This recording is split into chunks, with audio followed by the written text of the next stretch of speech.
Assalamualaikum warahmatullahi wabarakatuh. Waalaikumsalam warahmatullahi wabarakatuh. Oke, selamat pagi anak-anak. Bagaimana kabarnya hari ini? Sehat, Bu. Alhamdulillah kita dalam keadaan sehat walafiat. Oke, sebelumnya Ibu masih melihat sampah berserakan. Silahkan dibersihkan terlebih dahulu. Baik, Bu. Kalau sudah, silahkan persiapkan buku kimianya dan alat tulis. Selain itu dimasukkan ke dalam laci. Baik, Bu. Oke. Sebelum memulai pembelajaran, alangkah baiknya kita berdoa terlebih dahulu sesuai keyakinan kita masing-masing. Silahkan ketua kelas memimpin doa. Untuk memulai pelajaran hari ini, kita berdoa menurut kepercayaan masing-masing. Berdoa mulai. Selesai. Oke, Ibu akan mempresentasi kalian terlebih dahulu. Apa ada yang tidak hadir? Hadir semua, Bu. Alhamdulillah, lengkap berarti ya.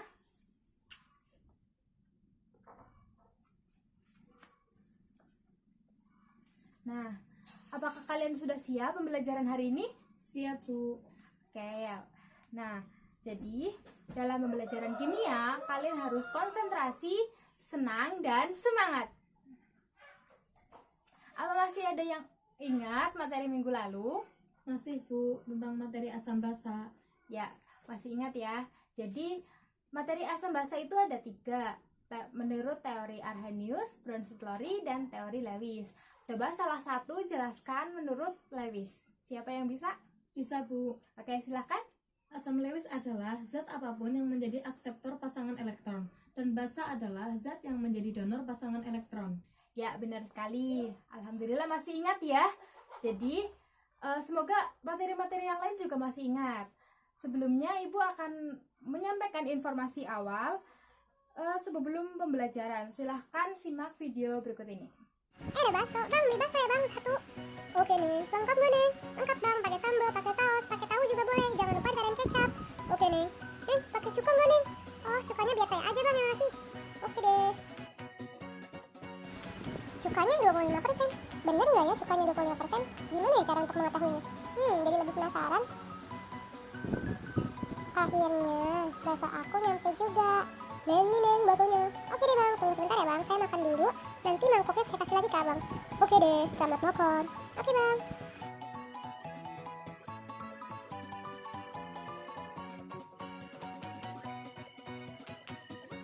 Oke, jadi udah dilihat tadi ya. Ada seorang anak yang sedang mengamati botol cuka yang terdapat tulisan 25%. Kemudian anak tersebut penasaran bagaimana cara mengetahui kebenaran kadar atau konsentrasi dari cuka tersebut. Kira-kira kalian tahu tidak bagaimana caranya untuk mengetahui kadar yang sebenarnya? Titrasi asam basa. Oke, benar sekali, titrasi asam basa. Nah, jadi dalam pertemuan kali ini kita akan belajar tentang materi titrasi asam basa. Sebelumnya, Ibu akan membacakan kompetensi dasar KD 3.13, yaitu menentukan konsentrasi larutan asam atau basa berdasarkan data hasil titrasi asam basa. Kemudian, KD 4.13 merancang, melakukan, dan menyimpulkan hasil percobaan titrasi asam basa. Oke, kemudian Ibu minta tolong kepada salah satu untuk membacakan tujuan pembelajaran pada hari ini. Silakan. Tujuan pembelajaran. Peserta didik dapat menjelaskan pengertian titrasi asam basa, titik ekivalen, dan titik akhir titrasi. Ya. Peserta didik dapat menentukan konsentrasi larutan asam atau basa berdasarkan data hasil titrasi asam basa. Oke, baiklah. Jadi tadi udah disampaikan sama teman kalian tentang tujuan pembelajaran. Nah, untuk mencapai tujuan pembelajaran pada hari ini, Ibu akan membagi kalian menjadi beberapa kelompok. Silahkan kalian bentuk sendiri, masing-masing kelompok terdiri dari 4 sampai 5 anak. Ya, silahkan duduk sesuai kelompoknya masing-masing. Oke, kalau sudah, Ibu akan membagikan LKPD dan bahan ajar. Oke, baiklah. Pada pertemuan kali ini Ibu akan menjelaskan titrasi asam basa.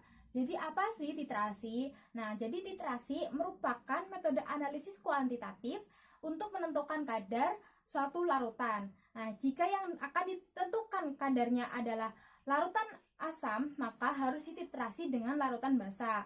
Begitu pula sebaliknya. Berhitungan titrasi untuk menentukan konsentrasi larutan asam atau basa yang diperoleh pada keadaan titik ekuivalen berlaku hubungan FA kali MA kali A sama dengan FB kali MB kali B. Kemudian, agar kalian lebih mudah dalam mempelajari titrasi asam basa, mari kita simak video berikut ini. Pada animasi ini, titrasi yang akan kita bahas adalah titrasi asam basa. Asam yang digunakan adalah HCl yang merupakan asam kuat, dan basa yang digunakan adalah NaOH yang merupakan basa kuat. Larutan HCl sebagai titrat yaitu zat yang akan ditentukan konsentrasinya sehingga ditempatkan di dalam Erlenmeyer. Selanjutnya, indikator phenolphthalein dimasukkan beberapa tetes ke dalam Erlenmeyer. Larutan NaOH dimasukkan ke dalam buret dan disebut sebagai titran karena konsentrasinya telah diketahui secara pasti. Dari video tersebut, apa saja alat yang digunakan dalam titrasi asam basa? Siapa yang dapat menyebutkan? Saya, Bu. Ya, silakan Iza. Di situ terdapat buret, statis, dan Erlenmeyer. Oke, benar sekali. Jadi ada buret ya. Nah, buret itu sendiri adalah tempat meletakkan zat yang akan dititrasi atau disebut dengan titran.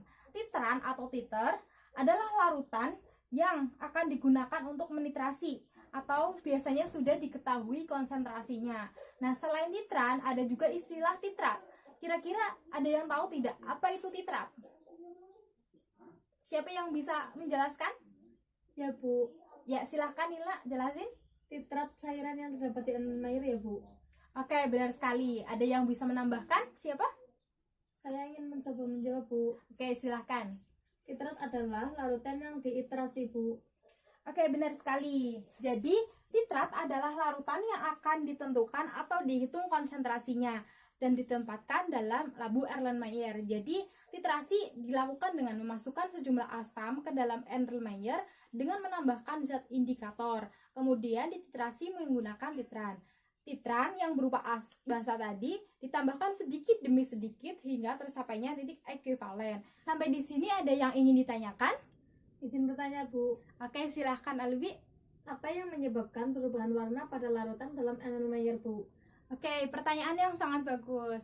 Nah, kita akan mempelajari tentang mengapa sih warna itu dapat berubah dan apa saja reaksi yang terjadi dalam larutan tersebut. Nah, agar mudah dalam mempelajari hal ini, kita simak video berikut ini. Kita lihat bahwa di dalam larutan HCl terdapat ion-ion H3O+ dan Cl- yang bergerak bebas. Di dalam larutan molekul-molekul air tidak diperlihatkan untuk memperjelas tampilan. Pada saat penambahan larutan NaOH, ion H3O+ dinetralkan oleh OH- yang berasal dari larutan NaOH. Berkurangnya jumlah ion H3O+ di dalam larutan menyebabkan pH larutan meningkat. Jika larutan NaOH ditambahkan secara terus-menerus, maka semakin lama jumlah ion H3O+ dalam larutan semakin sedikit, hingga suatu saat mencapai kondisi ketika jumlah ion H3O+ sama dengan ion OH-. Pada keadaan ini, pH larutan menjadi 7, karena jumlah ion H3O+ sama dengan jumlah ion OH-. Kondisi ini disebut sebagai titik ekuivalen. Ketika sedikit saja larutan NaOH ditambahkan ke dalam larutan, maka ion OH- akan lebih banyak jumlahnya dibandingkan ion H3O+ yang berasal dari reaksi autonisasi air. Ion OH- ini akan berinteraksi dengan phenolphthalein sehingga menyebabkan warna larutan menjadi merah muda. Kondisi ini disebut sebagai titik akhir titrasi. Ketika terjadi perubahan warna, maka titrasi dihentikan. Volume NaOH yang terpakai hingga mencapai titik akhir ini yang digunakan untuk menentukan konsentrasi HCl. Perubahan warna pada titik akhir terjadi karena ketika ditambahkan ion OH-, maka keseimbangan reaksi pada struktur phenolphthalein bergeser ke arah kanan, sehingga jumlah struktur yang memberikan warna merah muda lebih banyak. Dari video tadi ada yang bisa membantu menjawab pertanyaan dari Albi? Saya, Bu. Oke, silahkan. Dalam video tersebut dijelaskan bahwa berubah warna karena penambahan indikator phenolphthalein. Oke, benar sekali. Jadi, yang menyebabkan perubahan warna adalah indikator. Nah, dalam titrasi asam basa itu tersendiri, yang biasa digunakan adalah indikator phenolphthalein. Namun, Hal itu menyesuaikan dengan apa asam kuat atau asam basa, seperti itu. Nah, jadi indikator PP tidak berubah pada pH rendah dan berubah pada pH tinggi menjadi warna ungu. Pada titrasi asam basa, titrasi berakhir pada saat larutan menjadi pink muda. Nah, sekarang Ibu ingin bertanya, apa yang disebut dengan titik ekuivalen? Siapa yang bisa menjawab? Saya, Bu. Oke, nanti yang aktif dapat nilai plus. Silahkan. Titik ekuivalen adalah titik suatu ketika titran dan titrat telah habis bereaksi. Biasanya ditandai dengan berubah warna. Ya, bagus sekali. Jadi titik ekuivalen terjadi saat titrasi tepat habis bereaksi dengan titrat. Oke, sekarang kalian lihat LKPD-nya, kemudian didiskusikan sesuai kelompoknya masing-masing. Ibu beri waktu 20 menit. Siap? Siap, Bu. Oke, selamat mengerjakan.